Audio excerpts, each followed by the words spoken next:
तर भावांनो, स्वागत आहे तुमचं पुन्हा एकदा गावरीच्या व्लॉग्समध्ये. तर आज आपण आलो आपल्या शेतात. तर तुम्हाला दाखवतो आपलं शेत कसं आहे. तर हे बघा, सारं पाणीच आहे आपल्या रानात. तर सध्या तर ऊस हे आपला ऊस आहे पडलेला बघा. चला तर पुढं बघू. आपल्या कांद्याचं रोप आहे, छोट तर राहिले.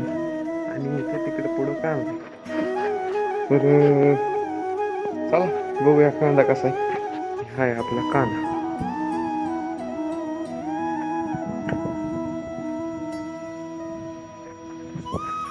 ऊस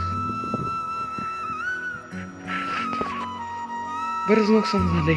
कांदा वाहून गेलाय सारा. त्याच्यामुळे काय विशेष नाही, तरी पण बरा नाही झाला.